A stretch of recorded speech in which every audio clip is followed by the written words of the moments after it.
Hi Steve, how you doing? I'm good, thank you. Yourself? Yeah, I'm not bad, thank you. Thank you for joining me on Talking Thursdays. Thank you for having me. So I'm going to get straight into it. You're an operations manager in the northern region of the country. What does your role entail? What does that mean for a day-to-day kind of thing? Well, day to day, I wear many different hats. One minute I could be doing HR role, supporting a manager or supporting a team member in a location. I could be doing accounting. I get involved with menu writing and obviously supporting the chefs within the locations. More about obviously the food quality and what we produce. But the back of that for myself obviously is the budget controls. So the invoicing for the bursar at the end of the month is where it should be at. Not having to explain any variances. So how long have you worked at Thomas Franks? Year and a half now, 18 months. And have you always been an operations manager? What was your work kind of history before this? Well, I grew up in pubs. My parents owned pubs, so I grew up in pubs, and from an early age wanted to be in the hospitality industry. Wasn't sure what I wanted to do, but went into chefing. So I went and did my City and Guilds 706, 1, 2, and 3. And I worked up my ranks really. So I started as a kitchen porter in an old person's home a few years back, and then progressed through to being a commie chef in hotels and restaurants. And then I came across into industrial occasion, I suppose, or B&I, for a head chef's position when I left. Became very disillusioned with cooking at one point because I went to work with a certain hotel chain, and all of the food was bought in, and it wasn't what I trained to do. So I moved across to management, did a operations role, and loved it. And manager. Um,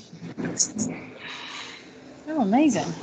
Um, and how would you say your role kind of differs to others? You know, let's say like a catering manager. um, I suppose really an ops manager's role and catering manager's role are quite similar in a lot of respects because we've got a lot of people to manage different locations rather than one location. And rather having one budget to look after and one client to look after, I've got 10. So I've got 10 budgets to manage and I've got 10 clients to keep happy, 10 managers to keep happy. And I try to interact with the team when I'm at a location. So rather than just looking for one team member and six people on the team, I've got 10 to remember. I think that personal location, the ops directors do as well, and managers themselves will make time to speak to the teams. I think it's really important. I think that's quite nice because you've also got, obviously, like you've got your Thomas Franks family, like the whole company, but then you've got your mini Thomas Franks family in a way. That's right, yeah, absolutely. I've got three families because I've got my team, and then I've got the ops team as well. So like Kenny and Mike, Darren. Oh, Um, yeah. so I've got different teams at different levels, really. That's quite nice. I actually thought you were going to say your personal family as your third one. Yeah, So as some people know, we are starting a new partnership with Newcastle School for Boys, which yeah. is really, really exciting. But what does that mean to you and for you? For me, and for Darren, it's the growth that we've been craving in the north. So part of my remit when I came to join Thomas Franks was to help grow the north with Darren. And we've seen that on the back of winning Durham High School for Girls last year. And part of the reason we won Newcastle School for Boys was on the references. And basically, we delivered what we said we would deliver at Durham, which enabled us to take the Newcastle on the back of that. So for me, it's a great personal um, pat on the back, I suppose, really, because I oversee the contracts, the location on a day-to-day basis.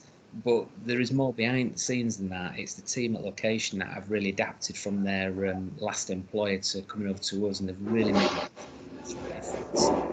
So I'm absolutely thrilled. I can't wait to start working with Newcastle. Yeah, it's exciting. So how have you found kind of the change from you were working at home, you helped with feeding communities, and now you're back on kind of visiting your locations? How has that been?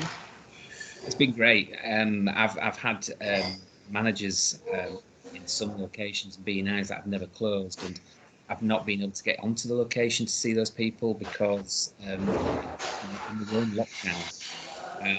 Although myself and Darren and others have been contacting these people weekly, sometimes daily, we've not actually seen anybody since March in one. I was allowed to go back on to location in June. It was great. It's good to see people. So they knew that we was always there supporting them. To actually see some face to face teams. Yeah, I bet. And so I asked everyone this question. It's my favourite question, and you definitely get to find out about the person that you're talking to. So if you could have dinner with any three people ever, who would it be and why? And what meal would you have at that dinner? I'd have to have Gordon Ramsay. Yeah. I think Gordon Ramsay is fantastic. Love or hate him, I love him. I love his style. I love the way, not so much how he treats people, but I love his fireness in his belly. So I'd have him. I'd also have Roger Millward. Roger Millward was a rugby league for Kingston Rovers when I was play rugby. He was there was the guy that I always wanted to be. So I wanted to be a professional rugby player, I think. Oh, okay. I'd have my granddad. My granddad passed away a few years back now. And the reason I'd have my granddad is because I will never forget a Christmas dinner that I cooked. We used to have about 10 to 14 people around. Wow. And I remember one year, he wouldn't eat it, so I was playing him. It was rubbish. It was lovely to sit to Gordon Ramsay, just have to sit and have those three people. And meal-wise, whatever Gordon Ramsay said that he was cooking would be fine with me because I don't want him to shout and swear at me. No, I agree. I think that's a wise decision. And finally, what would you say has been your favourite memory of Thomas Franks? I've got two.